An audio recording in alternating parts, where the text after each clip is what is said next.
आज हम जय हिंद। आज हम फिर नई क्लास लेकर आए हैं। करंट का पीसीएस को लेकर टारगेट लेकर चल रहे हैं हम। हमारी जो क्लास में आज का टॉपिक होने वाला है मेरे भाई, जो टॉपिक होगा वैज्ञानिक परिदृश्य। क्या होगा? वैज्ञानिक परिदृश्य। अब इसमें आप जो बात करेंगे वो रक्षा के, अंतरिक्ष के, चिकित्सा के, पर्यावरण के और अद्यतन जो छोटी मोटी घटनाएं हुई हैं उनके बारे में हम बात करेंगे। अभी फ़िलहाल हम बात करने वाले हैं जो खगोलीय गतिविधियां हैं उनके बारे में। PSLV 658 एक्सपोसैट जो मिशन है, इसके बारे में अगर बात करें तो हाल ही में भारतीय अंतरिक्ष अनुसंधान संगठन जो इसरो है, इसने एक्सपोसैट के माध्यम से एक उपग्रह को क्या किया है? प्रक्षेपित किया है। ये ध्यान रखने का कि क्या किया है इन्होंने, एक उपग्रह को प्रक्षेपित किया है। और एक उपग्रह को श्रीहरिकोटा से, सतीश धवन केंद्र से जो है प्रक्षेपित किया गया है। ठीक, इसके अलावा PSLV की ये अभी तक की लगभग कितनी उड़ान हो चुकी हैं? 60 उड़ान हो चुकी हैं। तो PSLV की ये 60वीं उड़ान थी। PSLV DL चौथी संस्करण की जो है ये कौन सी उड़ान थी? चौथी उड़ान थी। और एक्सरे ध्रुवण मापी उपग्रह जो है ये है। एक्सपोसैट के रूप में अगर बात करें तो एक्सपोसैट का पूर्ण रूप क्या है? X-ray polarimeter satellite. ये पूरा रूप ध्यान रखना, एक्सरे पॉलीमेटर सैटेलाइट इसका पूरा रूप है।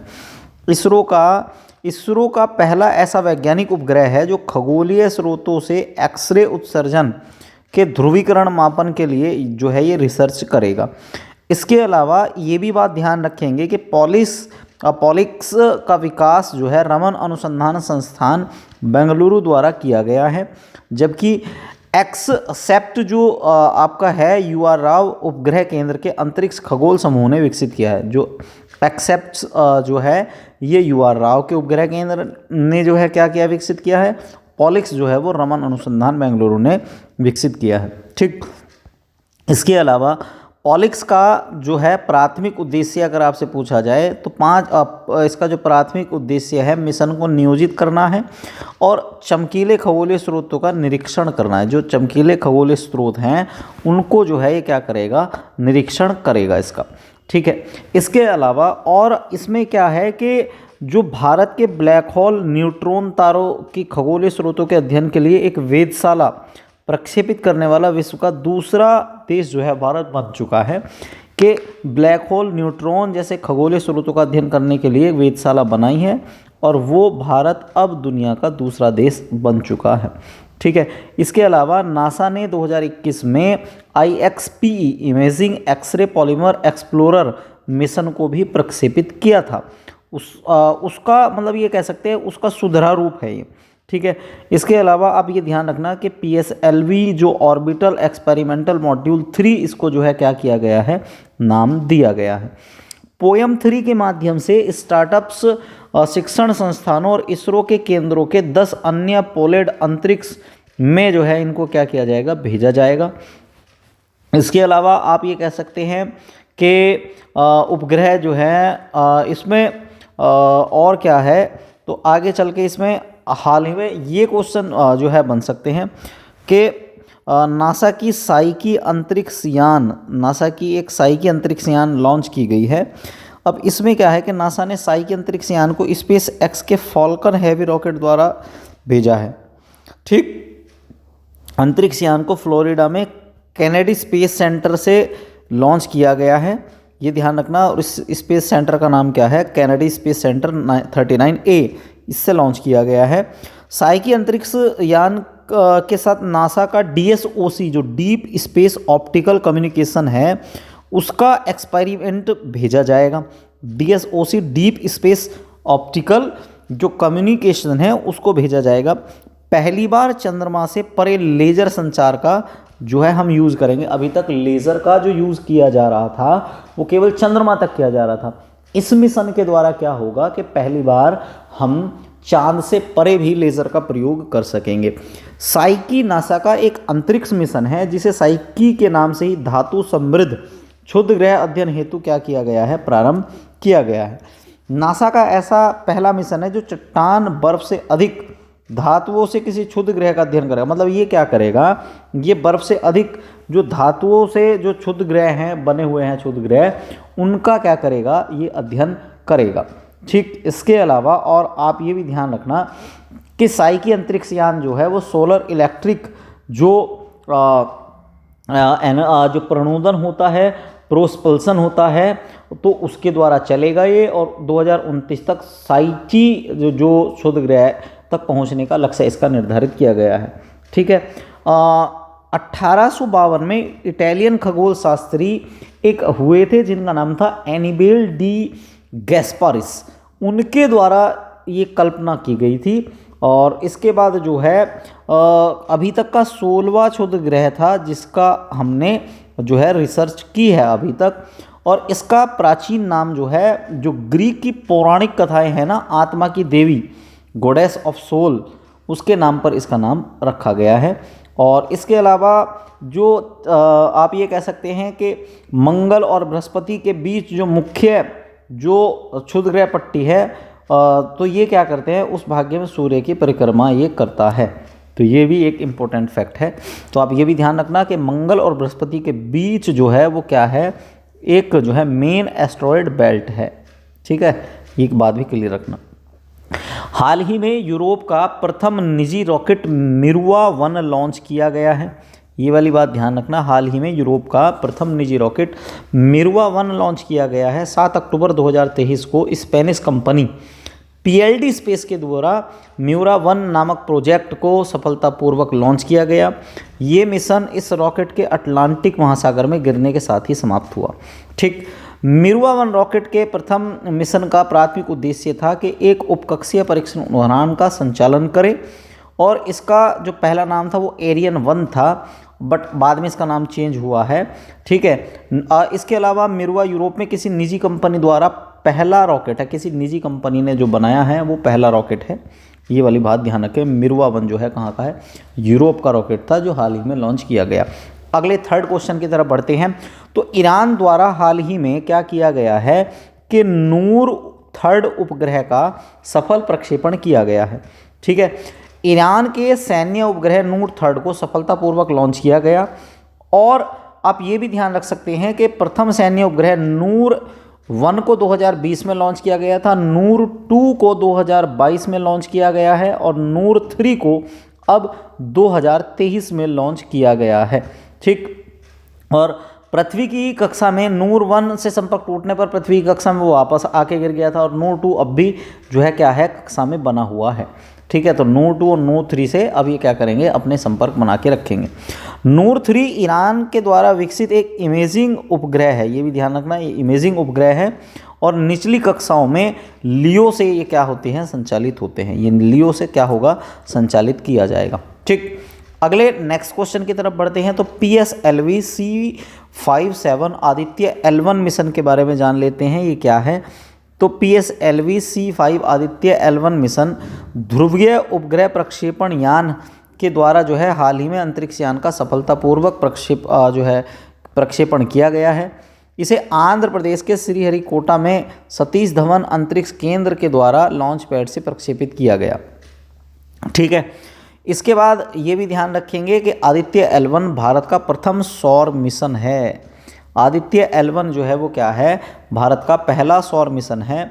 और दूसरे शब्दों में अगर कहें तो सूर्य के अध्ययन के लिए पहला अंतरिक्ष वेधशाला किसी भारत के मिशन की है। मतलब भारत ने अभी तक सूरज के लिए किसी भी प्रकार की कोई वेधशाला नहीं भेजी थी।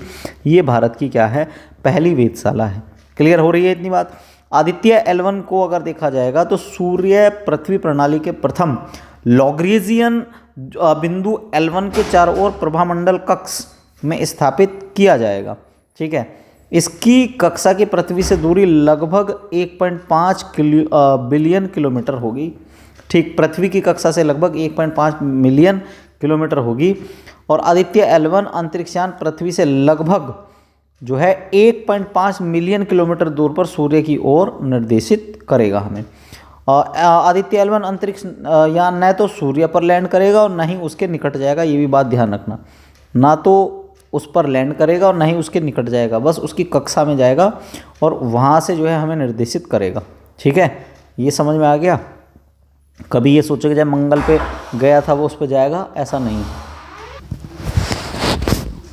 ये भी पूछा जा सकता है कि लैग्रेंज बिंदु क्या होता है। तो लैग्रेंज बिंदु के बारे में अगर आपसे पूछें तो एक इटालियन फ्रेंच गणितज्ञ थे जिनका नाम था जोसेफ लुई लैग्रेंज। उनके नाम पर ये नामकरण किया गया है। एक्चुअल में लैग्रेंज बिंदु अंतरिक्ष में स्थित ऐसे स्थल हैं जहाँ पर दो विशाल पिंडों जैसे पृथ्वी और सूर्य का जो संयुक्त गुरुत्वाकर्षण बल किसी छोटे पिंड पर एक साथ गति करने के लिए आवश्यक जो सेंट्रीपिटल फोर्स के बराबर होता है, उसी को लैग्रेंज बिंदु कहा जाता है। ठीक है, तो लैग्रेंज बिंदु से समझ सकते हैं कि दो बड़े जो खगोलीय पिंड होंगे उनके बीच कोई छोटा जो पिंड होगा उसकी जो सेंट्रीपिटल फोर्स के बराबर जो फोर्स होगा उसी को लैग्रेंज बिंदु कहा जाएगा। ठीक है, अब इसी में अगला क्वेश्चन देख सकते हैं कि नभमित्र डिवाइस क्या है। हाल ही में भारतीय अंतरिक्ष अनुसंधान संगठन जो इसरो है, इसरो ने नभमित्र नामक एक अभिनव सुरक्षा उपकरण जो है लॉन्च किया है और इसकी उपलब्धि हासिल की है कि ये परीक्षण केरल में एक जगह है जिसका नाम है नींदकारा। केरल की एक जगह है नींदकारा में, जहाँ पर क्या किया गया है, जहाँ पर जो एक मत्स्य नौका थी वहाँ पर ये उपग्रह प्रक्षेपित किया गया है। नभमित्र उपकरण को इसरो के अहमदाबाद स्थित जो अंतरिक्ष अनुप्रयोग जो स्पेस एप्लीकेशन सेंटर है वहाँ इसको विकसित किया गया था। इसके अलावा समुद्री यात्राओं के दौरान जो फिशरमैन है होते हैं उनकी जो सुरक्षा के लिए ये डिज़ाइन किया गया है। नभमित्र की अगर बात करें तो ये अत्याधुनिक उपग्रह संचार जो टेक्नोलॉजी है उसका प्रयोग करके संचालित होता है। ठीक, इसके अलावा ये 2 वे से इसमें संचार उपलब्ध हो सकता है। कई बार वहाँ सिग्नल की प्रॉब्लम होती थी तो वो सिग्नल प्रॉब्लम इससे दूर हो जाएगी और मत्स्य ग्रहण क्षेत्र की भी पहचान करने में कहीं ना कहीं ये मदद करेगा और ये जो मत्स्य पालन क्षेत्र है उसकी दक्षता और उत्पादकता को बढ़ाने में भी सहयोग कर सकता है। ठीक है, तो अगला एक क्वेश्चन और है। अगला क्वेश्चन क्या है? अगला क्वेश्चन है आपका विक्रम 1 का अनावरण। ठीक है, विक्रम 1 का अनावरण ये है 24 अक्टूबर 2023 को स्काईरूट एरोस्पेस प्राइवेट लिमिटेड ने विक्रम 1 रॉकेट का अनावरण किया। इस कंपनी का ये पहला जो है वाणिज्यिक आप ये कह सकते हैं उपक्रम रॉकेट था और ये मल्टी स्टेज का जो है प्रक्षेपण यान है। 480 किलोग्राम भार है और इसकी कम ऊंचाई है, तो ये जो है लो इंक्लूटेशन ऑर्बिट में प्रक्षेपित करने में सक्षम है। इसके अलावा कार्बन फाइबर निर्मित रॉकेट है और ये 3D प्रिंटेड तरल इंजन से युक्त है। इसके अलावा ये भी ध्यान रखना कि जो रॉकेट विक्रम एस का सफलतापूर्वक 2022 में क्या कर दिया गया था, इसका प्रक्षेपण कर लिया गया था। ठीक है, तो ध्यान रखना कि विक्रम 1 कौन सी कंपनी का पहला वाणिज्यिक रॉकेट है, तो ये आप कहोगे कि sir Skyroot aerospace private limited जो है उसके द्वारा जो है विक्रम 1 का अनावरण किया गया है। लूना 25 मिशन की अगर बात करेंगे तो क्या है लूना 25 मिशन? तो रूसी चंद्र लैंडर एक मिशन है। ठीक है, रूसी चंद्र लैंडर एक मिशन है जो 47 वर्षों में रूस द्वारा चंद्रमा की सतह पर लैंड करने के उद्देश्य से प्रक्षेपित जो है एक चांद्र मिशन, पहला चांद का मिशन था। तो लूना 25 मिशन इम्पोर्टेंट है। तो इससे पूर्व जो है 1976 में तत्कालीन सोवियत संघ के अंतरिक्ष कार्यक्रम के तहत लूना 24 चंद्र मिशन को छोड़ दिया गया था, जो सफल भी रहा था। अब इस मिशन को रूसी अंतरिक्ष एजेंसी जो है जिसका नाम है रोसकॉसमॉस, तो उसने अगस्त 2023 में क्या किया है कि सोयूज जो 2.1B फैग्रेट रॉकेट से इसको दोबारा से क्या किया गया है, लॉन्च किया है। ठीक, और लूना 25 मिशन को चंद्रमा के दक्षिणी ध्रुव पर जो है क्या किया जाएगा, लैंड किया जाएगा। दक्षिणी ध्रुव पर जो बेगुलासवास्की क्रेटर है उस पर जो है क्या किया जाएगा, इसको लॉन्च किया जाएगा। दक्षिणी ध्रुव पर पहुंचने वाला पहला देश भारत बन ही गया है, आपको ये कन्फर्म हो गई। हालांकि अगस्त में अंतरिक्ष एजेंसी द्वारा ये विज्ञप्ति के अनुसार ये भी कहा गया था कि इसका जो संपर्क केंद्र से टूट जाने के पश्चात चंद्रमा की सतह से टकराकर नष्ट हो गया है, ये भी कहा था इन्होंने। बट अभी ये कह रहे हैं कि सिग्नल भी मिल रहा है, तो अभी कुछ कह नहीं सकते इसके बारे में। PSLV CF6 सबऑर्बिट DSAR मिशन जो है, अगर इसको देखें तो ये इसरो के द्वारा श्रीहरिकोटा से सफलतापूर्वक इसको प्रक्षेपित किया गया है और इसमें कुल 7 उपग्रहों का प्रक्षेपण किया था इसमें, ठीक है, कुल 7 उपग्रहों का प्रक्षेपण किया था और प्रक्षेपित किए गए सभी 7 के 7 उपग्रह जो हैं वो किसके थे, अगर ये पूछा जाए तो ये सिंगापुर के हैं। सिंगापुर के लिए जो NISL न्यूरोस्पेस इंडिया लिमिटेड है, एक समर्पित वाणिज्यिक मिशन है, जो NISL का जो एक वाणिज्यिक मिशन है और इसमें जो है कितने हैं, ये 7 हैं, ये दे रखे हैं।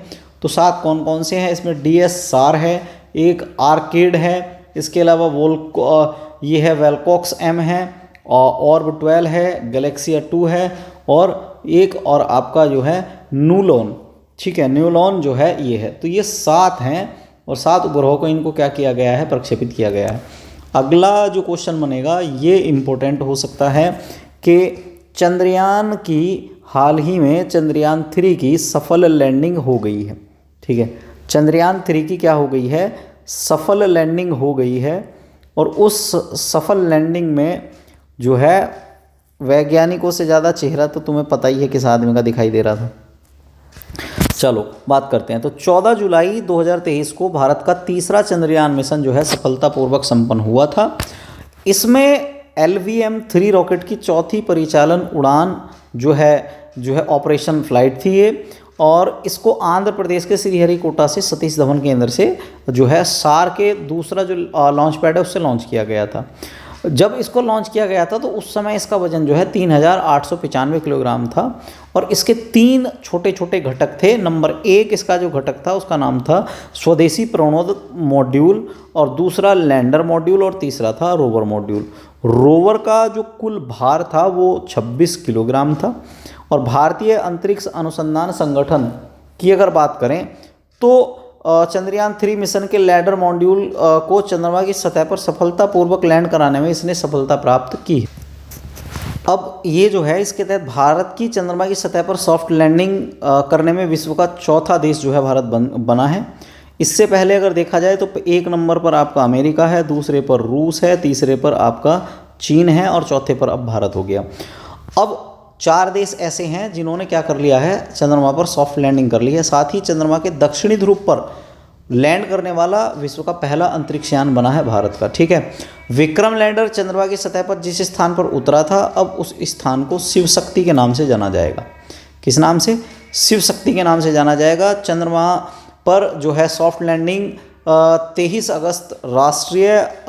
अगस्त को अब राष्ट्रीय अंतरिक्ष दिवस के रूप में मनाया जाएगा, ठीक है। क्या मनाया जाएगा? राष्ट्रीय अंतरिक्ष दिवस 23 अगस्त के रूप में। चंद्रयान 2 ने चंद्रमा के जिस स्थान पर अपने पदचिन्ह छोड़े थे उस स्थान को तिरंगा नाम दिया गया है, ठीक है, और जहाँ ये उतरा है उसको शिव शक्ति नाम दिया है। चंद्रयान 2 इसरो के चंद्रयान कार्यक्रम का दूसरा चंद्र अन्वेषण मिशन था, ये भी ध्यान रखेंगे। चंद्रमा पर सफल लैंडिंग के पश्चात विक्रम लैंडर ने प्रज्ञान रोवर चंद्रमा की सतह पर उतारा था। तो विक्रम तो इसके लैंडर का नाम था और रोवर जो था इसका प्रज्ञान था। ये यूपी पुलिस में आया भी था क्वेश्चन एक बार, अभी हाल ही में जो पेपर हुआ है। तो लैंडर और रोवर द्वारा चंद्रमा की सतह पर किए गए प्रमुख अनुसंधान जो है कुछ इस तरीके से हैं। इसने जो है क्या किया है कि चेस्ट जो है चंद्राज सरफेस टर्मोफिजिकल एक्सपेरिमेंट उपकरण के प्रयोग से चंद्रमा के दक्षिणी ध्रुव के आसपास सॉइल के तापमान को मापने में सफलता प्राप्त की है।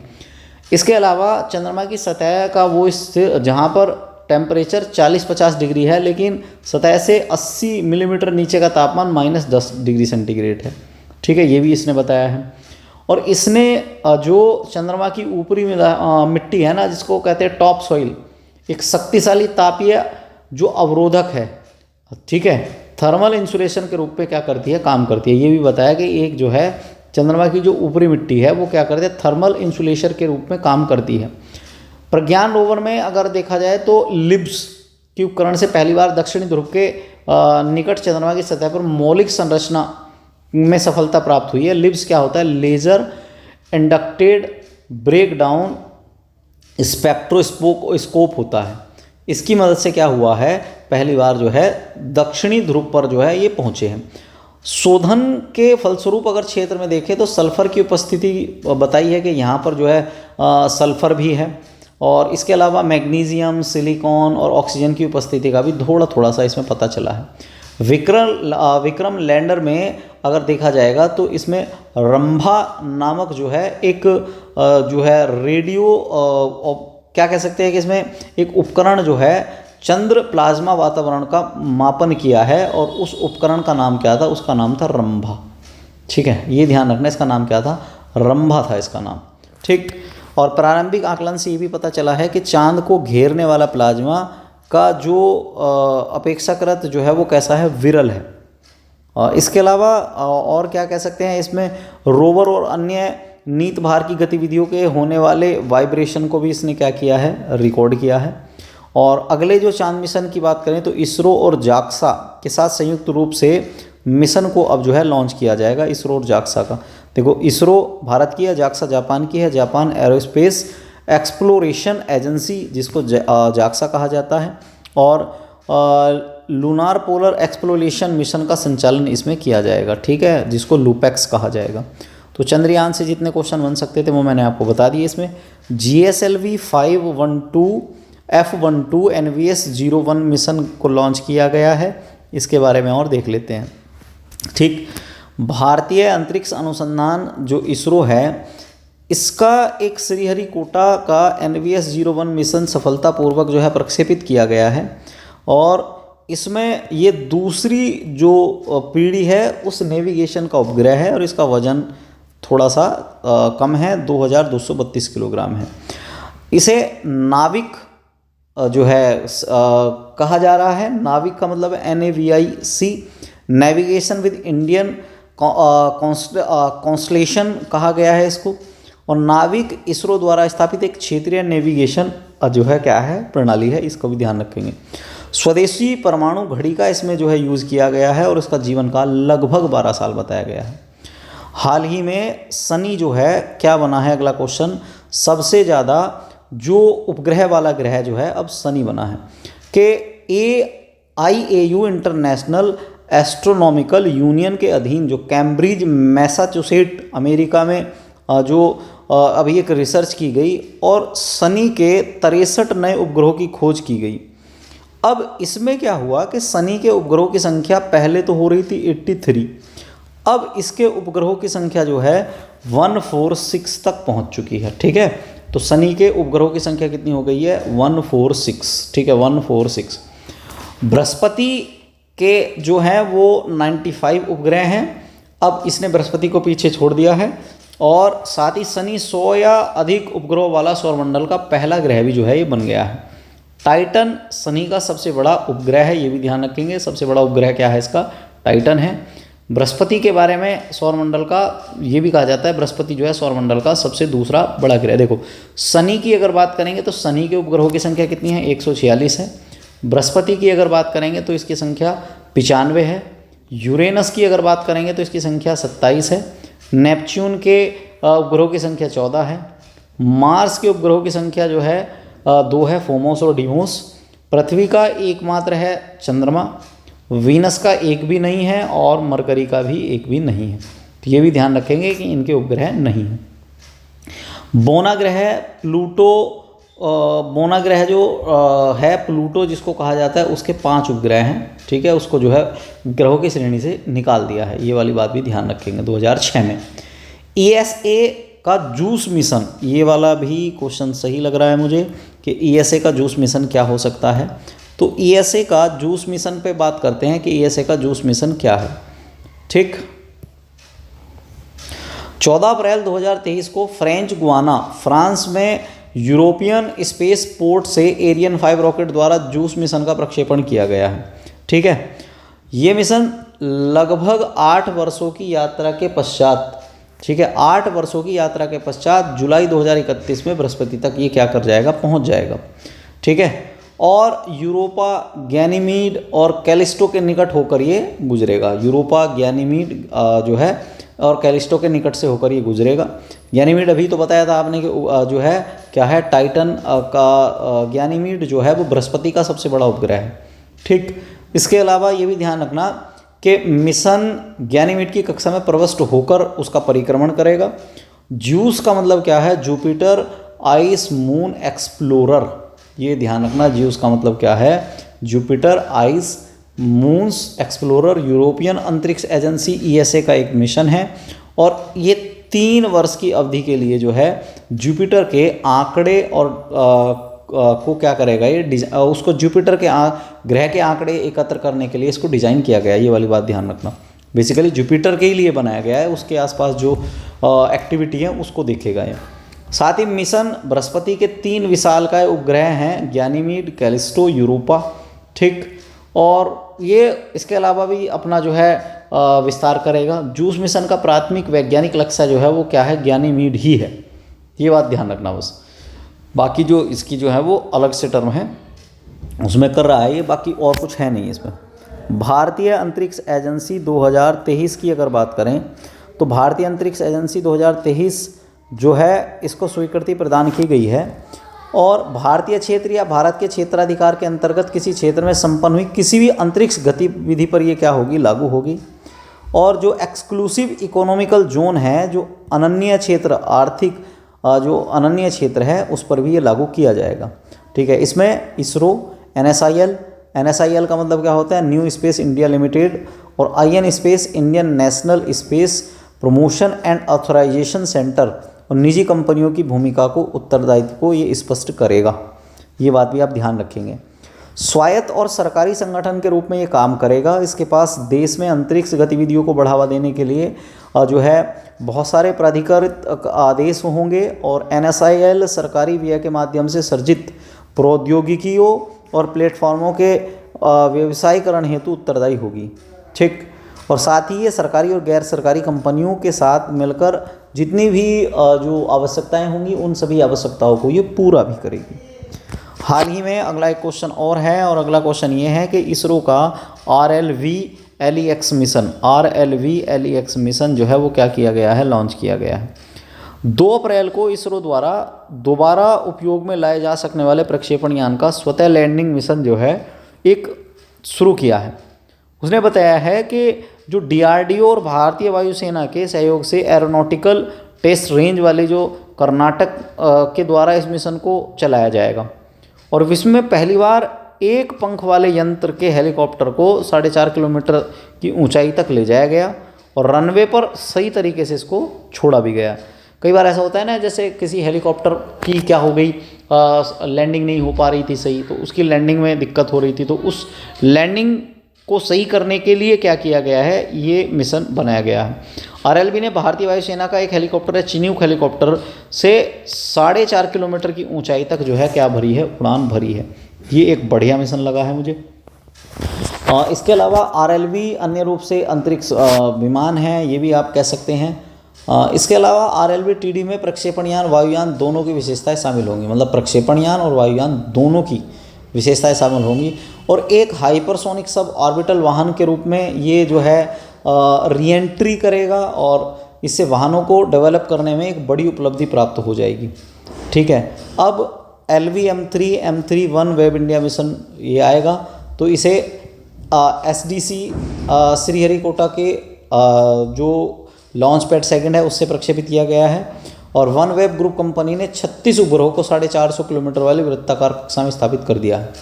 ये भी बात ध्यान रखेंगे। इसके अलावा मुझे कुछ इसमें खास लगा नहीं है। एक ये वाला क्वेश्चन अच्छा है और इससे क्वेश्चन बन भी सकता है, ठीक है, इससे क्वेश्चन बन भी सकता है। क्वेश्चन क्या बनेगा इससे? क्वेश्चन इससे ये बनेगा कि जो ये विश्व का पहला 3D प्रिंटेड टेरॉन 1 है, अभी जो है मार्च में 2023 में पहला 3D printed rocket Tayron 1 Florida से जो है America Campbell space force station से छोड़ा गया है, परंतु ये पृथ्वी की जो लो अर्थ ऑर्बिट है उसमें पहुंचने में सफल रहा। ये वाली बात भी ध्यान रखेंगे।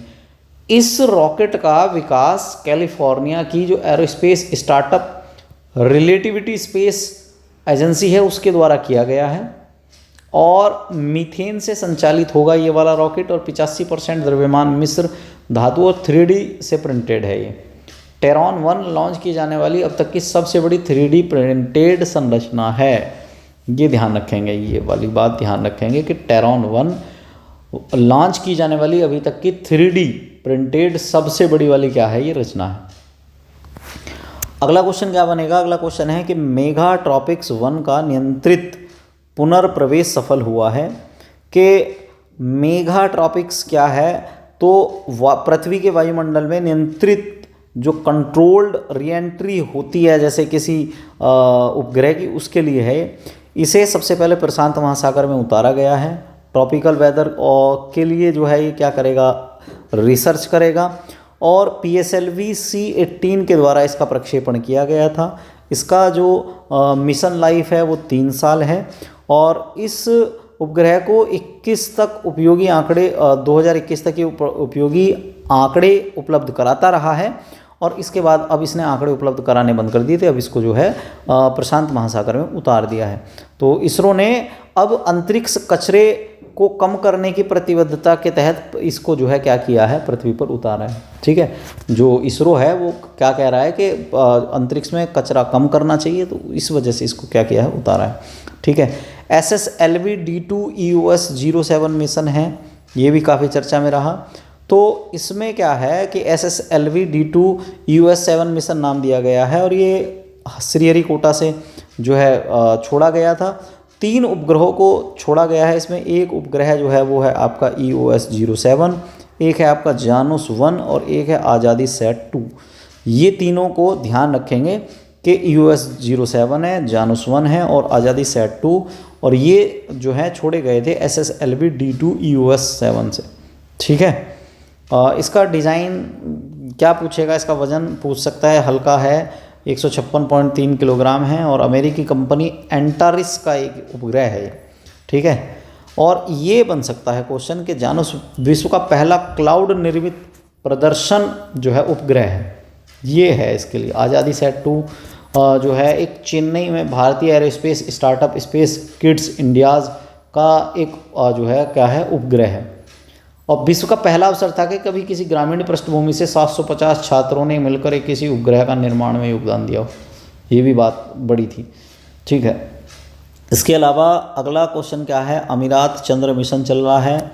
11 दिसंबर 2023 को अमेरिका का जो फ्लोरिडा है और कैंप कैनवेरल है, वहाँ पर क्या हुआ, स्पेस एक्स के फाल्कन 9 रॉकेट द्वारा अमीरात चंद्र मिशन का सफलपूर्वक क्या किया गया, प्रक्षेपण किया है।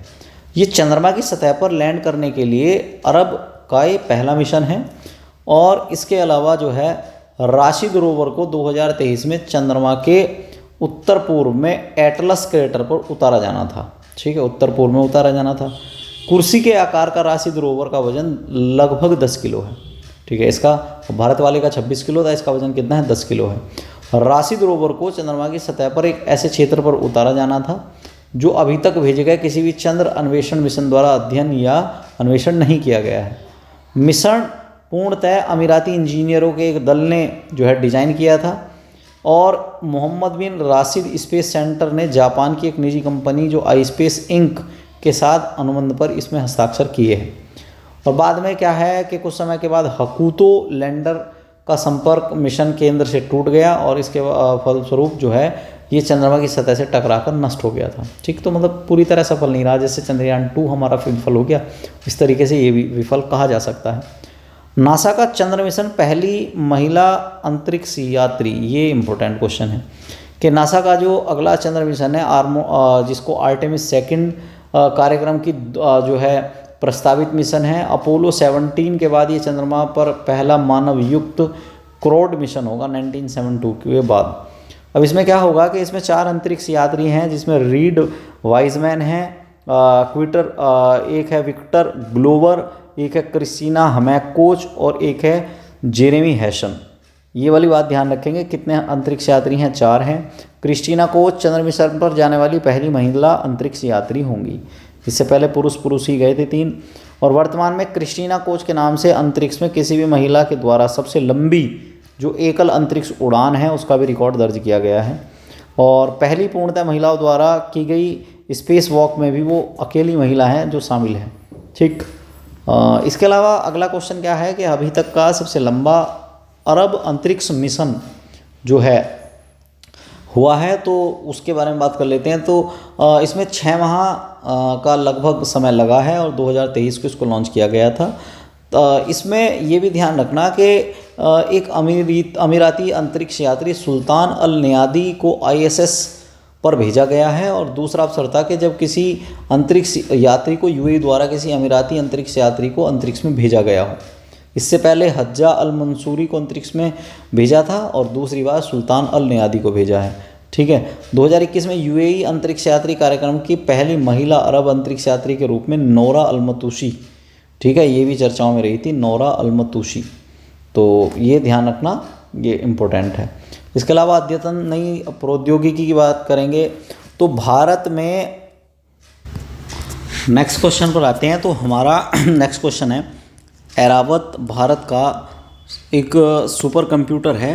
तो उसके बारे में क्वेश्चन है कि 2023 में अमेरिका के कोलोराडो में डॉनवर में क्या हुआ कि एक आयोजन हुआ जिसको S23 कहा गया। The international conference for high performance computing network storage analysis का आयोजन हुआ था। तो इसमें भारत के द्रुततम सुपर कंप्यूटर के टॉप 500 की सूची जारी की गई है। अब इस सूची का ये 62वां संस्करण था और इसमें अमेरिका के सुपर कंप्यूटर फ्रंटियर को विश्व का सबसे जो बढ़िया कंप्यूटर है वो घोषित किया गया है। वास्तव में विश्व का पहला एक्जास्केल सुपर कंप्यूटर है। ये आपका जो फ्रंटियर है वो एक्जास्केल सुपर कंप्यूटर है और इस सुपर कंप्यूटर का HPCL जो स्कोर है 1.94 है। ठीक है, जो एक्साफ्लॉप्स है। आप ये समझ सकते हैं कितनी इसकी क्षमता है। सुपर कंप्यूटर अमेरिका में ओक रिज नेशनल लेबोरेटरी में स्थापित किया गया है और फ्रंटियर सुपर कंप्यूटर जो SPE जो है हाउलेट पैकेज एंटरप्राइजेज आर्किटेक्चर के प्रयोग के द्वारा निर्मित है। ये सुपर कंप्यूटर जो है क्या है, एडवांस माइक्रो डिवाइस का प्रोसेसर है इसमें। ठीक, इसके अलावा ध्यान रखना कि दुनिया में सबसे जो अच्छा सुपर कंप्यूटर है उसका नाम है फ्रंटियर, अमेरिका का है और इसकी जो अधिकतम पेटाफ्लॉप्स है वो 1194 है। इसके अलावा आपका एरोरा ही है दूसरे नंबर पर, अमेरिका का है और इसकी जो पेटाफ्लॉप्स है वो 585.34 है। इसके बाद ईगल है अमेरिका का, इसके बाद फुकागू है जापान का और उसके बाद लूमी है फिनलैंड का। ठीक है, इनको भी ध्यान रखेंगे। टॉप 500 की नवीनतम सूची में भारत के 4 सुपर कंप्यूटर को शामिल किया गया है और भारत का सबसे अच्छा जो सुपर कंप्यूटर है वो ऐरावत PSAI है, जो भारत का सबसे अच्छा सुपर कंप्यूटर माना जाता है, ऐरावत PSAI।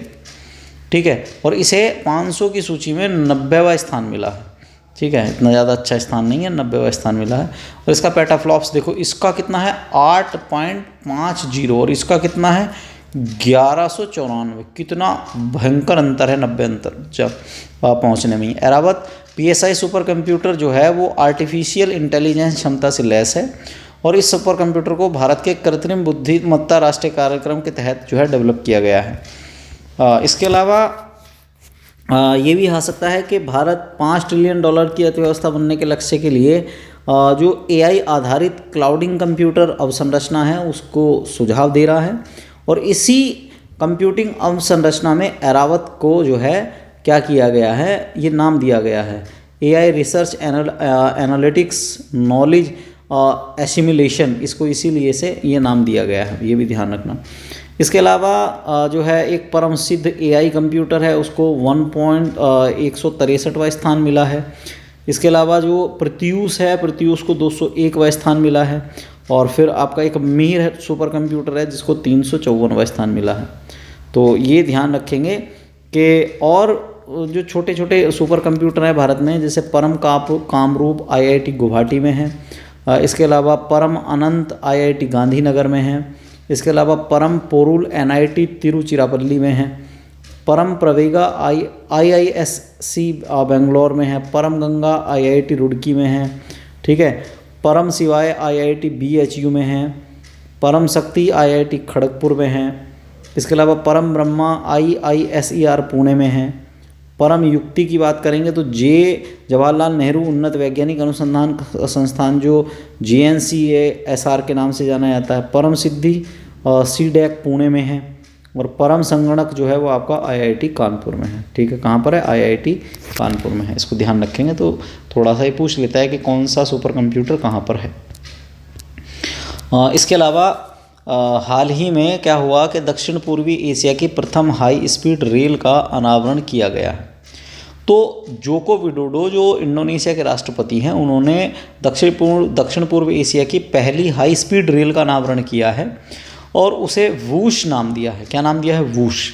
वूश का मतलब है वाकुटू हेमत ऑपरेशी ऑप्टिमस सिस्टम हैबिट है और इस परियोजना को मुख्य रूप से चीन द्वारा जो है वित्त पोषित किया गया है, ये बात ध्यान रखेंगे।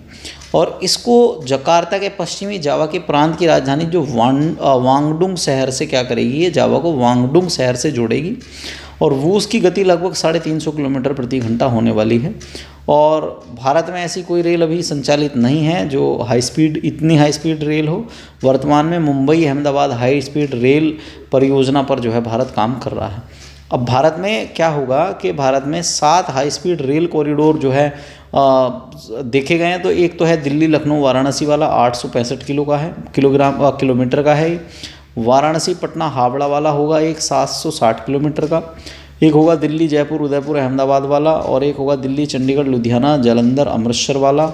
एक होगा मुंबई पुणे हैदराबाद और एक होगा चेन्नई बेंगलुरु और मैसूर का और एक होगा नासिक मुंबई नागपुर का। तो ये 7 हाई स्पीड रेल कॉरिडोर जो हैं हमने चिन्हित कर लिए कि यहाँ पर हाई स्पीड ट्रेन चलाई जाएगी।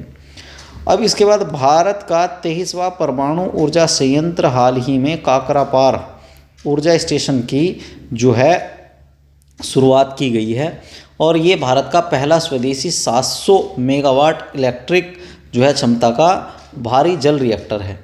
इसका व्यावसायिक परिचालन जो है जून 23 से शुरू हो गया है और अब इसके द्वारा क्या होगा कि अगर देखा जाए तो काकरापार परमाणु ऊर्जा स्टेशन इकाई जो है भारत का 13वां परमाणु ऊर्जा संयंत्र है।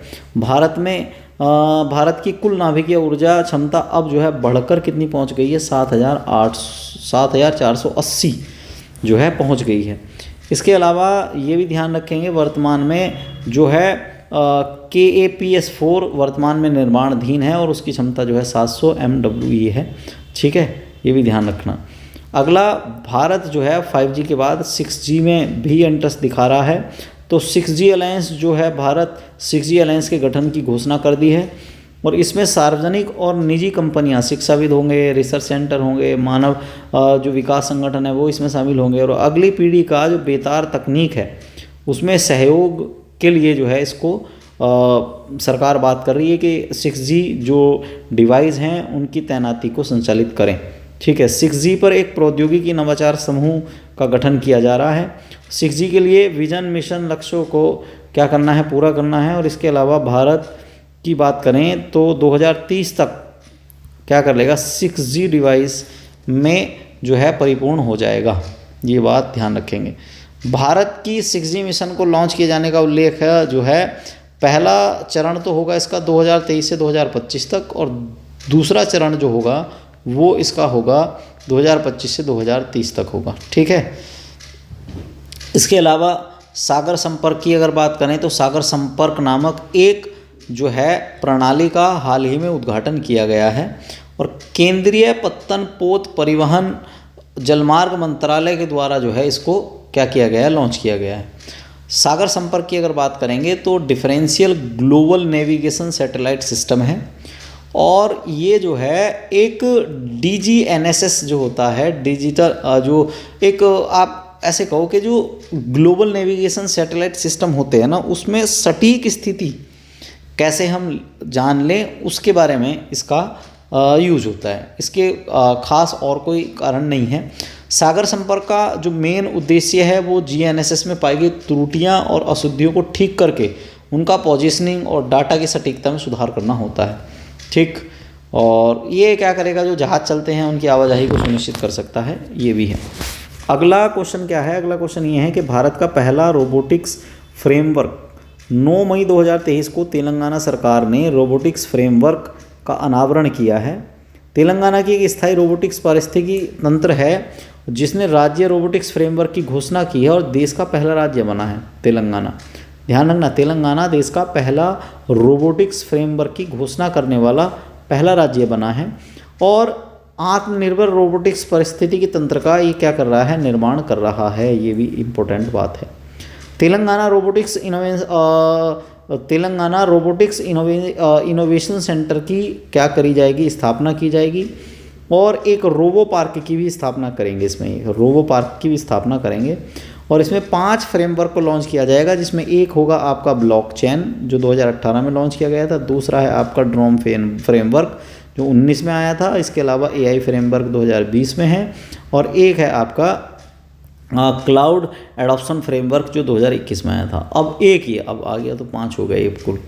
विश्व का पहला नैनो DAP तरल उर्वरक जो है, पहले तो आया था NPK, अब आया है DAP।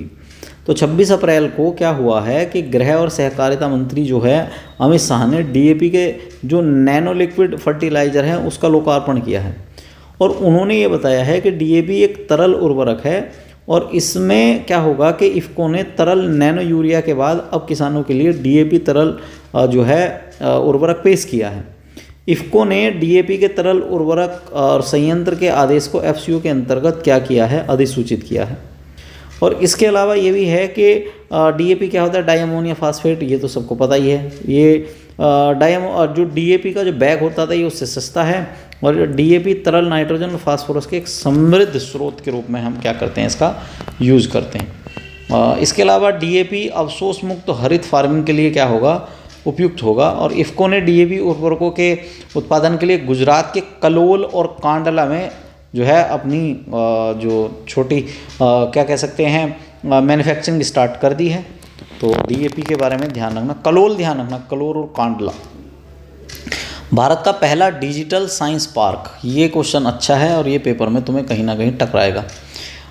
25 अप्रैल को नरेंद्र मोदी ने भारत के पहले डिजिटल विज्ञान पार्क का जो है नींव रखी है और राजधानी जो है तिरुवनंतपुरम में रखी है। तो अब आप बताओ तिरुवनंतपुरम किसकी राजधानी है, केरल की।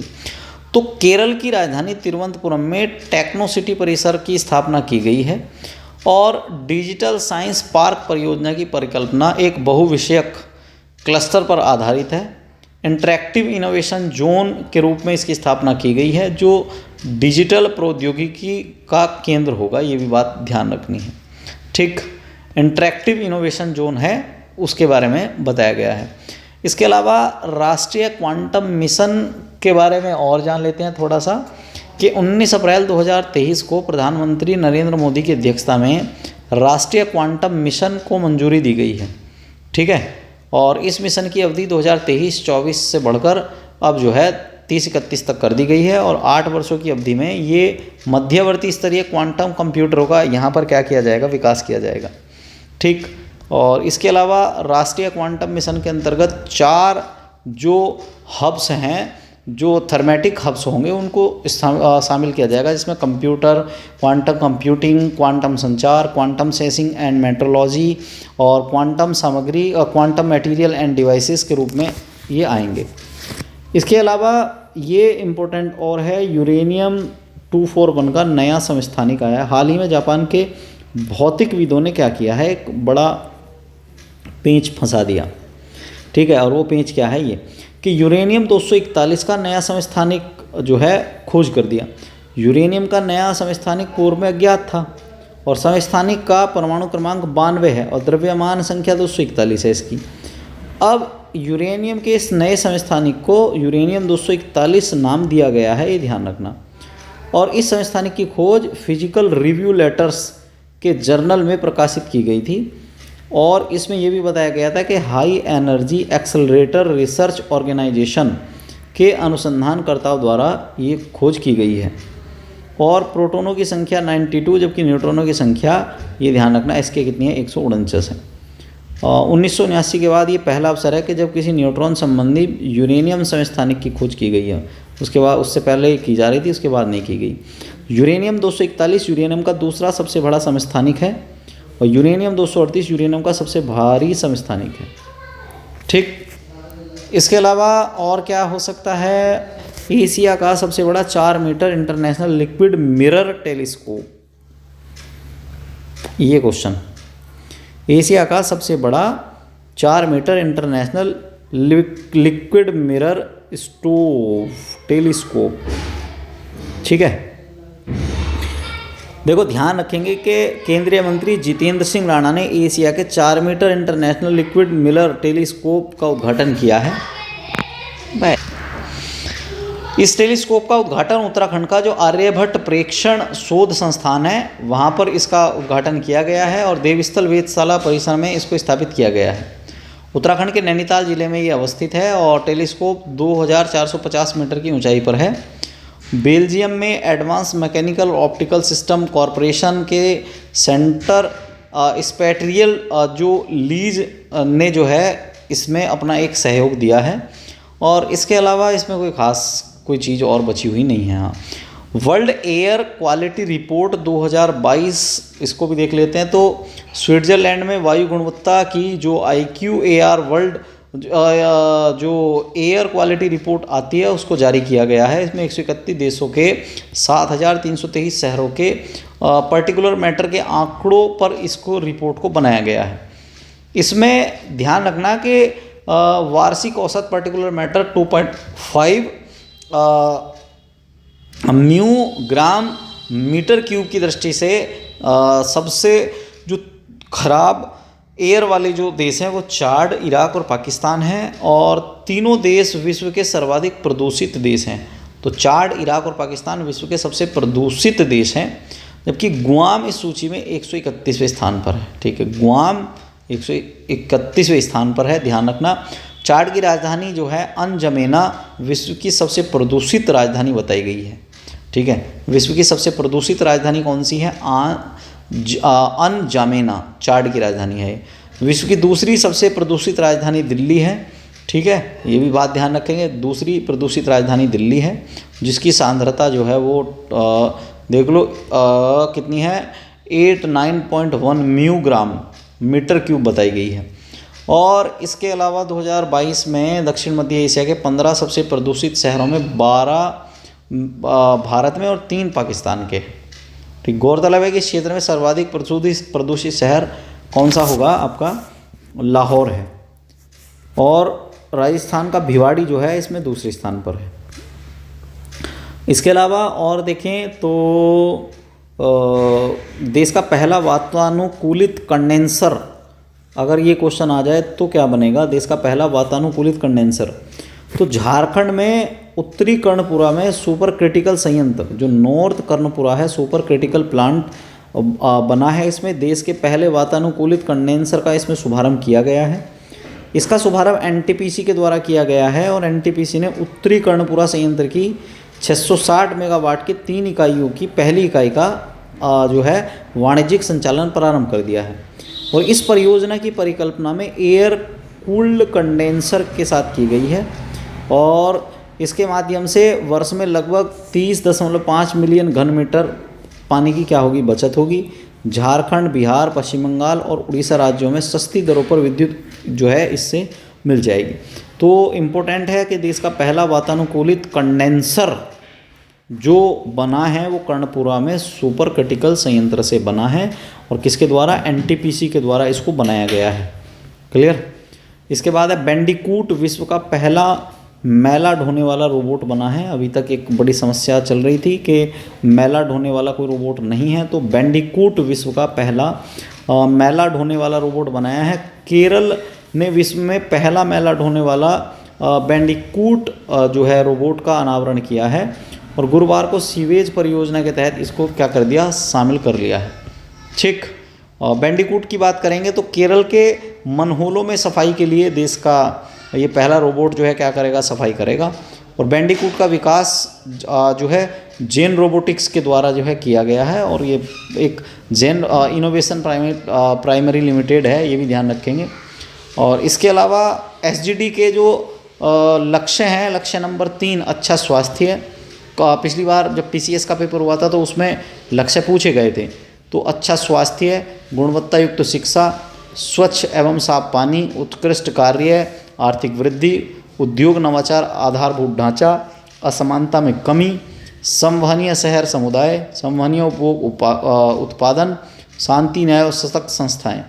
एसजीडी के जो क्रम हैं उसमें जो है ये क्या करेगा, जो लक्ष्य हैं 17 लक्ष्य हैं उसको प्राप्त करने में कहीं ना कहीं ये बड़ी भूमिका अदा करने वाला है।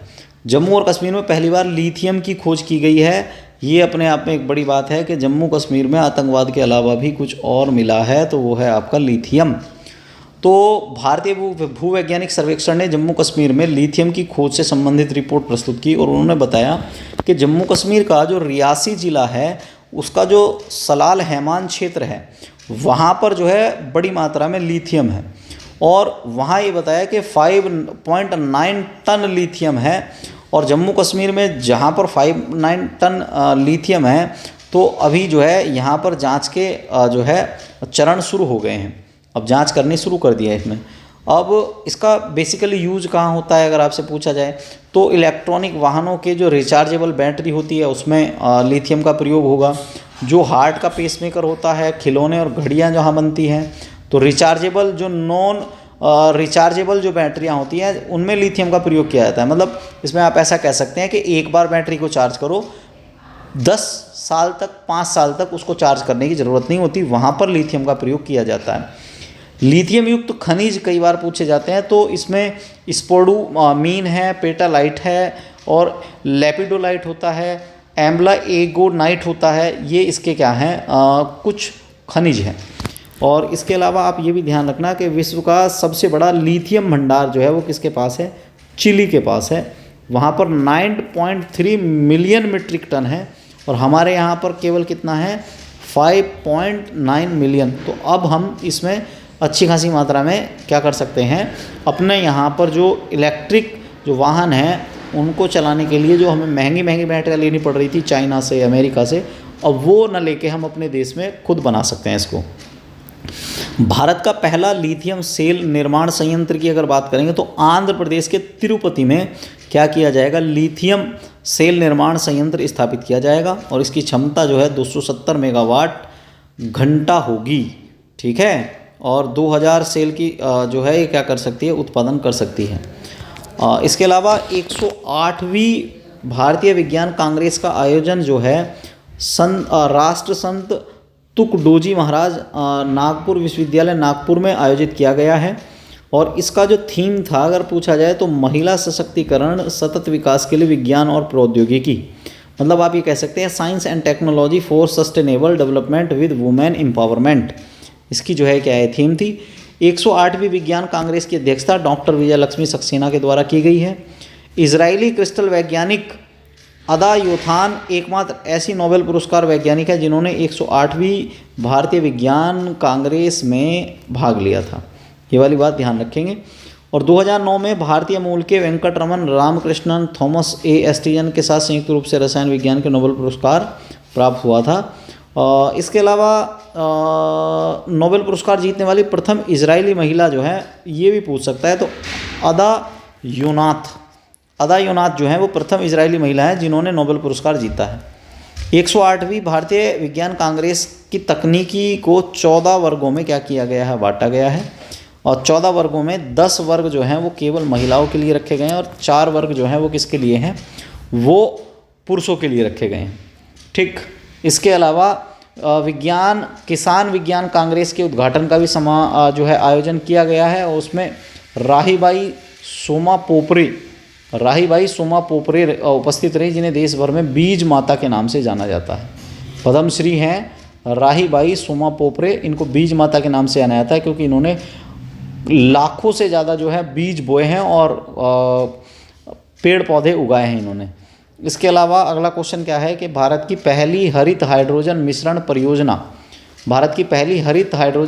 परियोजना जो है वो शुरू की गई है और गुजरात के सूरत में शुरू की गई है। कहाँ पर, गुजरात के सूरत में शुरू की गई है। एनटीपीसी के द्वारा ये शुरू की गई है और इसमें नेचुरल गैस के मिश्रण पर काम किया जाएगा। भारत 2047 तक जो एनर्जी जो इंडिपेंडेंट होने के लिए प्रयास कर रहा है और 2070 तक शुद्ध जो नेट जीरो कार्बन उत्सर्जन प्राप्त करने के लक्ष्य के निर्धारित के रूप में काम कर रहा है, उसके लिए जो है ये हरित हाइड्रोजन मिश्रण परियोजना शुरू की गई है।